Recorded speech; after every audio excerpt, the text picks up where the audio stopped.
नमस्ते बच्चों। आज हम वसंत पाठ्य पुस्तक भाग 3 के तीसरा पाठ बस की यात्रा पर चर्चा करेंगे।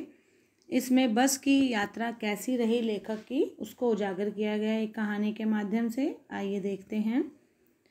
प्रस्तुत पाठ के जो लेखक हैं वो हैं हरिशंकर परसाई जी, जिनका जन्म 22 अगस्त 1924 को हुआ और इनकी मृत्यु 10 अगस्त 1995 में हुई थी। बस की यात्रा, जैसा कि नाम से ही पता चल रहा है, किसी यात्रा का दृश्य जो है वो बताया गया है। इसके अंदर यात्रा को चित्रित किया गया है। आइए देखते हैं। पहले एक संक्षिप्त परिचय लेखक का। हरिशंकर परसाई जी का जन्म 22 अगस्त 1924 को इटारसी के पास जमाली मध्य प्रदेश में हुआ था। ये एक प्रसिद्ध व्यंग्यकार थे। इनकी रचनाएं सिर्फ समाज का मनोरंजन करने के लिए ही नहीं अपितु समाज की सच्चाई पर भी व्यंग्य करती हैं। यह एक हास्य रचना है। बस की यात्रा पाठ का जो सार है वो मैं अभी आपको समझा रही हूँ, ध्यान देंगे। हम 5 मित्रों ने तय किया कि शाम 4 बजे की बस से चलें। पन्ना से इसी कंपनी की बस सतना के लिए घंटे भर बाद मिलती है, जो जबलपुर की ट्रेन मिला देती है। सुबह घर पहुंच जाएंगे। हम में से 2 को सुबह काम पर हाजिर होना था, इसलिए वापसी का यही रास्ता अपनाना ज़रूरी था। लोगों ने सलाह दी कि समझदार आदमी इस शाम वाली बस से सफ़र नहीं करते। क्या रास्ते में डाकू मिलते हैं? नहीं, बस डाकिन है। क्या कहने का मतलब है? इसमें बस की जो अवस्था है वो जर्जरा अवस्था है। आइए देखिए, पढ़ते हैं आगे। बस को देखा तो श्रद्धा उमड़ पड़ी। श्रद्धा का मतलब यानी उसके प्रति ऐसे नम्रता आ गई कि ऐसी बस, इसमें भी बैठेंगे? इस बेचारी का तो पहले ही ऐसी हालत है, जर्जरा अवस्था है, कुछ उम्र ही निकल जाएगा बैठेंगे तो। लेकिन फिर भी देखिए, खूब वयोवृद्ध थी, यानी बहुत बूढ़ी थी। बूढ़ी का मतलब उसकी हालत जो थी, खटारा बस जिसको आप बोलते हैं, उस तरह की वो बस थी। सदियों के अनुभव के निशान लिए हुई थी, मतलब कि बहुत पुरानी थी, तो कहीं से टेढ़ी मेढ़ी हुई हुई होगी, है ना। बहुत ज़्यादा यात्री भी भरे हुए थे, पेंट वेंट उतरा हुआ होगा, ऐसी अवस्था में वो बस थी। लोग इसलिए सफ़र नहीं करना चाहते कि वृद्धावस्था में इसे कष्ट होगा। यह बस पूजा के योग्य थी। बस इसको खड़ी रखो और रोज़ इसकी धूप बत्ती आरती करते रहो। बस ये इसी काम की बस है, इस पर सवारी करना सही नहीं है। उस पर सवार कैसे हुआ जा सकता है?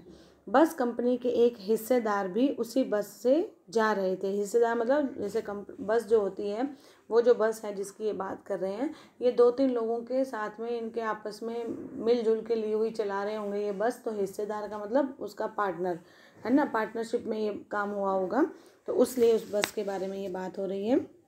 तो हिस्सेदार मतलब उसी बस का ही एक जो मालिक, जो 2-3 हैं उनमें से एक व्यक्ति, वो भी इस बस में चढ़ा। हमने उनसे पूछा, यह बस चलती भी है? वह बोले, चलती क्यों नहीं है जी, अभी चलेगी। हमने कहा, वही तो हम देखना चाहते हैं, अपने आप चलती है यह? जी हाँ जी, और कैसे चलेगी? गजब हो गया, ऐसी बस अपने आप चलती है। हम आगा पीछा करने लगे, यानी उसको पूरा ध्यान से देखने लगे। डॉक्टर मित्र ने कहा, उन्हें ये जो जा रहे हैं, सफ़र कर रहे हैं, इन्हीं दोस्तों में से एक दोस्त जो थे वो डॉक्टर थे, उन्होंने कहा, डरो मत, चलो, बस अनुभवी है, नई नवेली बसों से ज़्यादा विश्वसनीय है, हमें बेटों की तरह प्यार से गोद में लेकर चलेगी। क्या कहने का मतलब है कि नई बस नहीं है, कि जो नई टेक्नोलॉजी होती है उसका कुछ पता नहीं हो सकता है कैसे चलेगी। तो पुरानी बस है, सदियों से चल रही है, तो ये अच्छी होगी। जैसे माँ अपनी गोद में बच्चे को सुरक्षित रखती है, हम भी इस बस में बैठ जाते हैं, सुरक्षा का ही अनुभव होगा। हम बैठ गए।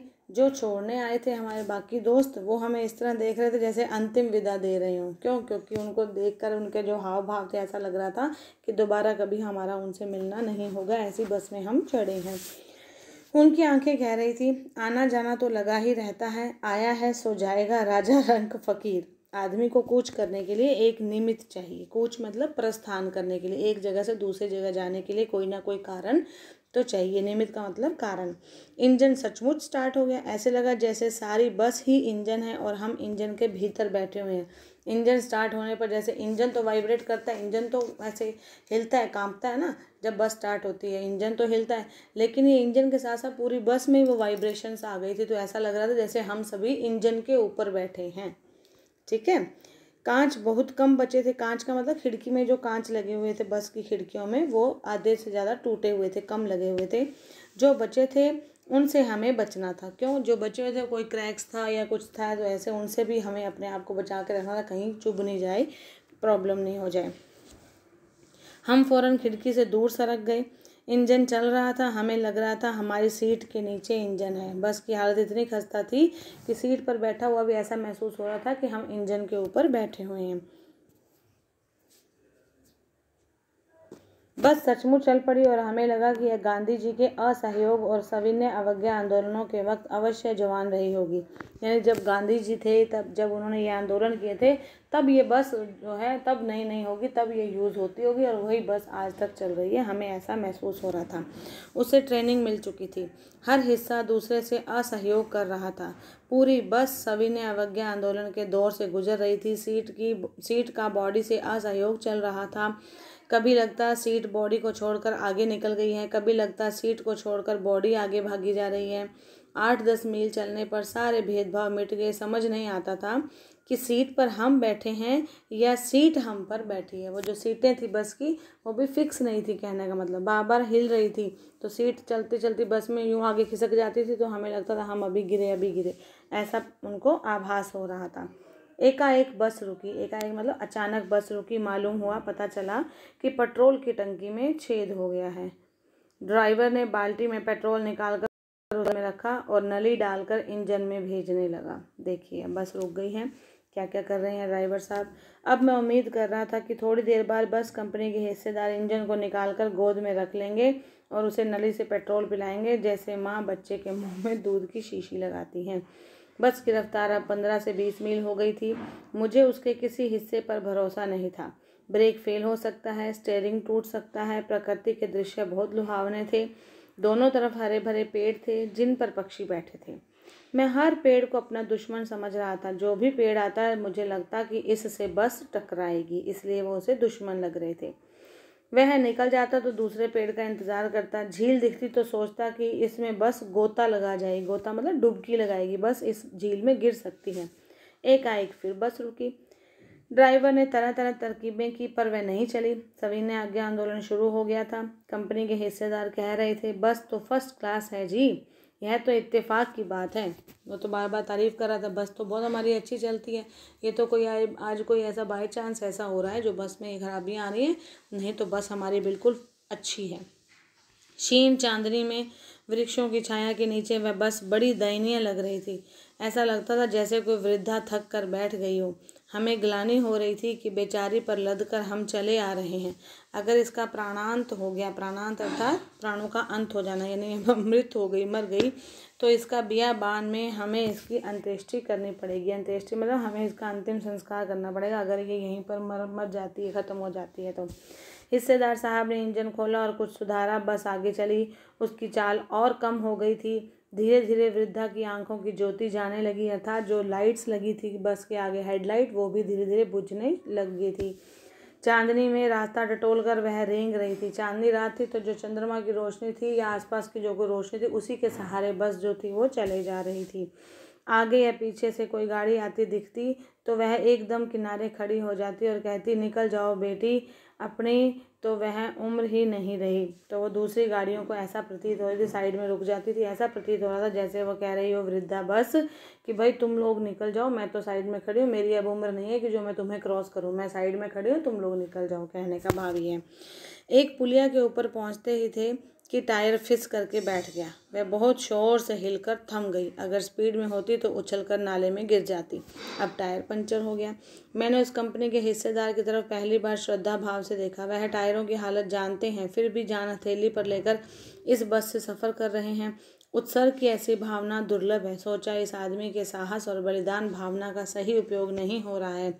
इसे तो किसी क्रांतिकारी आंदोलन का नेता होना चाहिए। अगर बस नाले में गिर पड़ती और हम सब मर जाते तो देवता बाहें पसार कर उसका इंतज़ार करते, कहते वह महान आदमी आ रहा है जिसने एक टायर के लिए प्राण दे दिया, मर गया पर टायर नहीं बदला।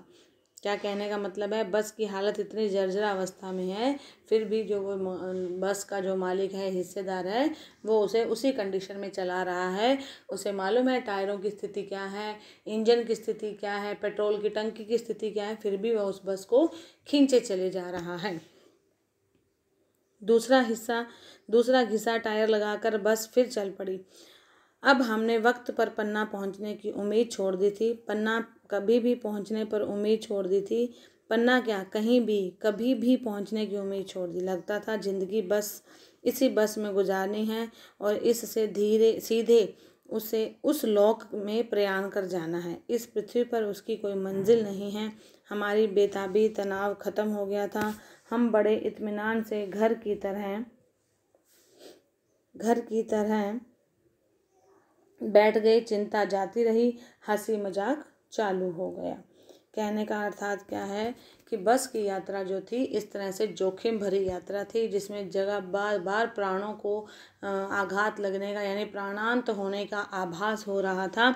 ऐसी कंडीशन में जब लेखक बैठे हैं तो उसमें वो जो बस चलाने वाला उसकी भी प्रशंसा कर रहे हैं कि इतनी ख़राब हालत की बस है फिर भी इसको ले जा रहा है। ये भी एक कोई बहुत बड़ा क्रांतिकारी दल का नेता होना चाहिए जो इतने लोगों की जान को हथेली पर लेकर के ये चल रहा है। बस की हालत भी दिख रही है।